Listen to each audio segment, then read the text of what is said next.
Salut à toi, j'espère que tu as la forme. Alors laisse-moi te poser une petite question. Est-ce que tu as déjà entendu parler de l'aquarelle japonaise? Parce que c'est ce qu'on va tester aujourd'hui. Alors l'aquarelle japonaise, c'est quoi la différence avec la nôtre? Eh bien, c'est qu'elle est légèrement plus proche de la gouache. Ce qui fait que quand tu vas mélanger ça avec de l'eau, elle va conserver bien plus ses pigments. Nous, dès qu'on met un peu d'eau, ça se dilue très fortement, ça devient plus pâle. C'est un peu ce qui donne cette marque de fabrique à l'aquarelle, mais moi c'est ce qui me déplaît un petit peu dans l'aquarelle occidentale. Donc l'aquarelle qu'on va voir ensemble, c'est l'aquarelle Gansai Tombi de la marque Kuretake, donc qui est une marque japonaise qui fait des produits de bureautique. Elle fait de l'encre de Chine, des feutres à alcool, des feutres liner, des pinceaux, de l'aquarelle, etc., etc. C'est un peu une marque concurrente de la marque Pentel, qui est également japonaise si tu ne le savais pas. Bon, tu t'en doutes, j'ai un attrait pour le Japon quand même, sinon je ferais pas cette chaîne sur les Rezumi, on parlerait pas d'aquarelle japonaise, de produits japonais, etc., etc. Et il faut savoir que pour les produits de dessin, eh bien c'est pareil, j'ai une affection particulière pour les produits japonais qui ont quand même tendance à être de très bonnes factures. Souvent d'ailleurs en termes de qualité de facture, souvent sont comparés l'Allemagne et le Japon. Je pense notamment aux voitures. C'est vrai pour les instruments de musique également. Les instruments japonais sont très bien réputés. Et donc là, pour le dessin, eh bien, c'est un petit peu pareil entre la marque Copic, la marque Kuretake, Pentel, etc., etc. Donc c'est pas une vérité absolue, bien évidemment. C'est juste une tendance générale. Des produits ont tendance à être de meilleure facture quand ils sont faits au Japon. Ils sont plus chers que des choses à équivalent faits en Chine ou ailleurs, ou même des fois en France. Mais la qualité et le packaging, etc., tout est bien pensé à la japonaise. Alors pour en revenir à notre histoire d'aquarelle, j'ai décidé de tester les mêmes couleurs que j'ai fait sur le test de l'aquarelle de Winsor & Newton, le pack de base. Je te mets le lien là quelque part en haut vers la vidéo si tu ne l'as pas vu, que tu souhaites la voir.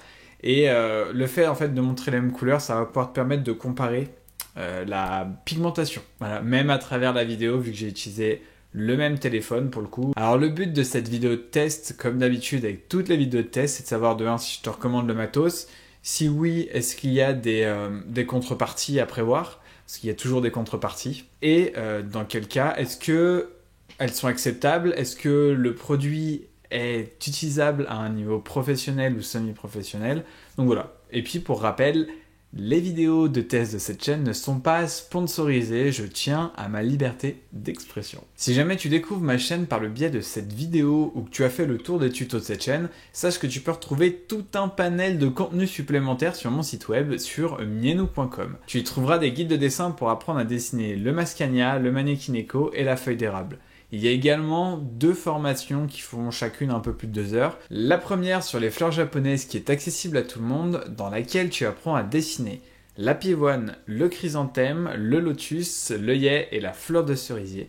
Et la seconde dans laquelle on voit ensemble comment dessiner un kirin, un karajishi, le tigre et le phénix japonais, et avec un chapitre 5 bonus sur le dragon japonais à venir un peu plus tard. Tu retrouves tout ça sur miennou.com, je te mets le lien dans la description, tout est dans la description, toutes les informations dont tu vas avoir besoin, et sans plus attendre, on commence le test. Alors, notre aquarelle Gansai Tombi, la première chose qu'on remarque, c'est un packaging. Alors, c'est un packaging qui est très minimaliste, très sobre. On voit juste le verre avec le seau par-dessus en reliure, en doré en fait. Un peu texturé, bon, t'aimes ou t'aimes pas le verre, ça c'est un peu personnel. Ce que j'aime bien, c'est que quand tu ouvres, tu peux voir qu'il y a à l'intérieur une feuille qui est collée où tu peux avoir tes swatchs, où tu peux avoir toutes tes couleurs, la référence de tes couleurs à l'intérieur de ton couvercle. C'est pas mal, pourquoi pas. Là, on le voit pas parce que moi je l'ai enlevé, mais il y avait également l'équivalent, mais en petite feuille, pour pouvoir avoir toutes tes swatchs. J'ai préféré le refaire avec du papier un peu plus haut de gamme, parce que leur papier était entrée de gamme, était un peu cheap, donc les couleurs étaient pas top. On y voit un petit couvercle en plastique, ça c'est sympa, ça évite de prendre la poussière. Et de manière générale, le packaging il est très agréable à regarder. C'est très satisfaisant parce que quand ça arrive, alors moi elle est déjà à moitié trucidée quand tu l'as vu sur la vidéo parce que je l'ai utilisé, mais comme tu peux le voir là, comme je te le montre à l'écran, il y a des godets qui n'étaient pas utilisés et c'est très agréable parce que tout est super lisse, tout est super beau, brillant et c'est très satisfaisant à regarder.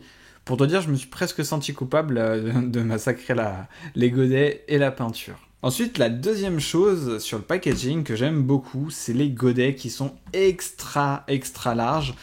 Comparé à un demi-godet et comparé à même un godet large comme on a chez nous, et bien là ils sont vraiment extra larges. Ils font 2 fois les godets larges, 4 fois les godets, les demi-godets. Ça peut paraître un peu stupide, mais c'est très agréable quand tu as des pinceaux avec des poils qui sont longs. Moi, je sais que j'utilise des pinceaux qu'on utilise en calligraphie normalement, et ça fait que les demi-godets, c'est un peu limite d'aller dedans, tu vois. Pour aller chercher la peinture, c'est pas pratique. Donc ça, c'est un très bon point à mon avis. Alors maintenant, parlons de la palette dans l'ensemble. Je trouve qu'elle est assez bien équilibrée en termes de teintes. Il y a un peu de tout. Il y a plus de tons rouges que d'habitude. On a 6 tons rouges, on a un orange et 3 jaunes, ce qui est quand même pas mal. Pas mal du tout. Après, on a du noir, ça j'apprécie. Et on a des couleurs chères. Une couleur chère un peu rose et une couleur chère un peu plus jaune.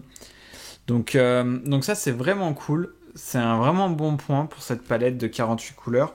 Et il y a également un petit plus dans cette palette, c'est les couleurs pailletées. On a 3 couleurs pailletées, on a de l'or, de l'argent et une sorte de petit bronze.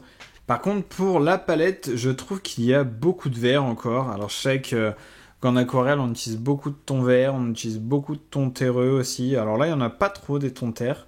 Je trouve qu'il y a ce qu'il faut, il y a de l'ocre, du burnt sienna, il y a un petit peu de tout. Mais il y a quand même beaucoup de vert et beaucoup de bleu. Ce qui est, à mon avis, en tout cas pour mon utilisation, un petit défaut. Ça va pas être le cas pour tout le monde. Il y en a qui vont préférer avoir pas mal de palettes de vert, pas mal de palettes de bleu. Alors pour parler de la peinture en elle-même, maintenant, comme je te le disais dans l'intro, c'est une aquarelle à la japonaise, c'est-à-dire qu'elle est entre l'aquarelle et la gouache pour nous. Elle est plus épaisse, elle est plus crémeuse, et ça fait qu'elle est très agréable à appliquer. Du coup, elle a un peu plus de texture. C'est pas juste un petit pisse-mémé d'aquarelle comme en Occident, mais ça demande par contre du coup un temps d'adaptation nécessaire parce qu'en fait, elle est plus épaisse et elle va te demander de gérer l'eau différemment qu'une aquarelle par exemple de Winsor & Newton. C'est assez dur à t'expliquer comme ça avec des mots ce que je viens de te dire pour le temps d'adaptation nécessaire, pour la gestion de l'eau. C'est plus un ressenti physique qu'on comprend en fait en essayant. Par contre, le point négatif de ça, c'est que ça laisse des marques sur ton line art. Perso, ça m'a jamais posé trop de problèmes sur mes dessins parce que j'utilise un line art noir, très profond généralement. Mais ça pourrait peut-être poser problème pour ceux qui bossent avec un line art de couleur sépia ou par exemple bordeaux, des couleurs un peu plus claires, un peu moins pigmentées. Comme tu peux le voir à l'écran, j'ai décidé de tester sur une feuille l'opacité des couleurs et comment elles se dégradent en fait avec de l'eau, quand tu rajoutes de l'eau. Donc à gauche, tu as une bande noire assez épaisse pour voir si les couleurs vont laisser du dépôt, si elles vont passer par-dessus. Et la ligne fine, c'est à partir du moment où je vais dégrader avec de l'eau, étirer la couleur pour voir ce que ça donne sur les teintes plus claires. Donc globalement, toutes les couleurs se dégradent bien, il n'y a pas trop de soucis là-dessus, j'en ai pas une qui m'a posé plus de problèmes que d'autres. On se rend bien compte de la richesse du pigment. À gauche, tu as toutes les couleurs les plus saturées et à droite, tu as l'équivalent mais en très dilué. Et voilà, tu as une palette très complète, tu peux aller dans du très pâle, dans du très pigmenté, très saturé. Ça va te demander moins de couleurs et plus de dilution si tu vas aller sur les tons clairs. Mais c'est possible, c'est faisable et c'est très agréable. Les teintes sont quand même assez punchy, même une fois dégradées pour le coup. Donc voilà, ça c'est un plus pour moi. Elle conserve ses pigments, elle reste très pigmentée. Ensuite, parlons du prix. Je vais te donner un prix, ça va être environ. C'est une palette que j'ai trouvée sur Amazon pour le coup. Tu peux en trouver sur le Géant des Beaux-Arts, mais elle sera bien plus chère que ce que tu vas trouver sur Amazon. Les 48 couleurs m'ont coûté environ 60€. Donc c'est vraiment pas cher pour 48 couleurs. Ça fait 1,10€ à peu près le godet. Donc c'est quand même assez cheap. Par contre, il faut bien avoir en tête que c'est une palette d'intérieur. Elle mesure 22 cm par 32 cm. C'est-à-dire qu'elle est plus grande qu'une feuille A4. Ce qui fait qu'elle n'est pas très pratique à emmener. Donc si tu souhaites l'utiliser pour tes sorties, je te conseille plutôt une palette 24 couleurs de la même gamme, de la gamme Kuretake Gansai Tambi. Ensuite, le gros défaut, le vraiment très gros défaut de cette palette de Kuretake, c'est que dans les pots de peinture, dans les godets, il y a peu de peinture en termes de profondeur. Et le problème avec ça, c'est pas qu'il y ait de la peu de profondeur, c'est qu'il n'y a pas vraiment de moyen, disons officiel, d'avoir les godets à l'unité. Il faut les acheter à l'unité sur des sites tiers. Ce qui veut dire que une fois que tes couleurs sont finies, c'est mort. C'est mort, t'as vidé ton godet. Et il y a des couleurs forcément que tu utilises plus que d'autres. Donc ça peut poser un problème. Pour moi, c'est quand même un point noir de la palette. Pas de recharge à l'unité, ça veut dire qu'il faut que tu rachètes une palette entière, même de 12 couleurs, et franchement c'est pas top, parce que du coup les couleurs que tu n'utilises pas vont juste finir par s'accumuler. Donc voilà, il y en a un, j'en ai trouvé par exemple, sur un site anglais, il y avait les couleurs à l'unité, alors elles n'étaient pas toutes disponibles, mais celles qui étaient disponibles, elles coûtaient autour de 3,6 pounds, ce qui nous fait, on va dire grosso modo, un très gros 5 euros. 5 euros, frais de port compris, pour avoir ton godet, ce qui est ok, on va dire c'est ok. En termes de prix, quand tu vois qu'il y a un demi-godet chez Winsor & Newton en aquarelle classique, pas en Cotman, pas en Professionals. En Cotman, écoute, je crois que c'est 4 euros ou 4,50 € le godet, le demi-godet.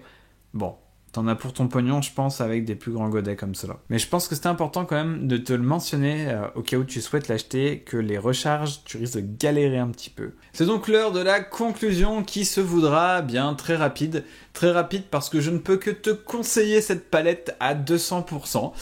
Non, allez, on va nuancer. À 98%, les 2% qui restent, c'est parce qu'il est difficile de trouver des recharges à l'unité, comme je te le disais dans la vidéo. Et du coup, c'est un peu embêtant. Je déconseille fortement aux gens de racheter 12 couleurs à chaque fois parce que les couleurs qu'ils n'utilisent pas vont juste s'accumuler. Mais il existe des sites web tiers qui vendent ces couleurs à l'unité. Peut-être qu'il y a moyen de les faire importer directement par Kuretake Japon. Je sais pas, j'ai pas fouillé à 100%. C'est peut-être possible. À voir dans le temps, à voir comment ça évolue. J'ai pris cette palette un petit peu sur un coup de tête, je te l'avouerai, et honnêtement, je suis pas déçu, donc je peux te le dire, fonce sur cette aquarelle, aucun problème. Quasiment tous mes dessins récemment ont été faits avec cette palette, notamment ceux sur la formation des bêtes mythiques. La palette, elle a été utilisée, tu vois, l'état le prouve, qu'elle a fait la guerre, Tu vois là, ça fait un petit moment que je l'ai pas utilisé, je suis un peu triste de l'avoir laissé prendre un peu la poussière, j'ai pas eu à faire de couleur récemment, j'étais occupé sur d'autres choses, sur la formation sur le bête mythique notamment, mais j'ai hâte, là j'ai un dragon qui attend, j'ai hâte de la ressortir, on va bien se marrer je pense, très appréciable de l'utiliser, très fluide, très crémeuse, franchement t'es là avec ton pinceau et tu peux... si tu aimes les couleurs punchy et saturées, alors tu vas adorer cette palette qui, comme je te le disais en tout début, vu que c'est une aquarelle japonaise, elle conserve bien mieux sa pigmentation. Il y a le côté gouache qui peut donner un peu de profondeur également. Pour les dessins qui commencent à être un peu âgés, l'aquarelle se tient très bien et elle donne des couleurs très voyantes à ton dessin, ce qui est quand même très appréciable quand tu fais des originaux, quand tu vends tes originaux. Voilà, je pense que ça ferait un bon compagnon pour les semi-pros et pour les pros. Après, pour les pros qui font des commissions assez chères, encore une fois, comme d'habitude, sur l'aquarelle, je conseille d'aller sur de l'ultra haut de gamme pour une raison simple, c'est-à-dire que tous les éléments pour créer ton aquarelle, tous les matériaux seront de meilleure qualité, en théorie. Je conseille donc à 200%, et si tu prévois de bouger avec ton aquarelle, eh bien je te conseille plutôt d'aller prendre 24 couleurs plutôt que 48, parce que tu vois, 48 couleurs, ça fait quand même de la place. C'est plus grand qu'une feuille A4. Et c'est pas très pratique, je t'avouerai, à transporter. Donc 24 couleurs, comme pour l'aquarelle de Winsor & Newton, c'est le top. Tu peux faire à peu près tout ce que tu veux. Tu as des pigments qui sont plus difficiles à obtenir par mélange, etc., etc. Voilà, donc je te mets le lien dans la description de l'aquarelle Gansai Tambi en 48 couleurs, en 24 couleurs. Et sur ce, on se retrouve dans la prochaine vidéo. N'hésite pas à me dire en commentaire ce que tu en as pensé, si tu es tenté par cette aquarelle et si tu as des produits que tu aimerais que je teste pour toi sur cette chaîne. Voilà, pour me donner des inspirations. La bise, prends soin de toi.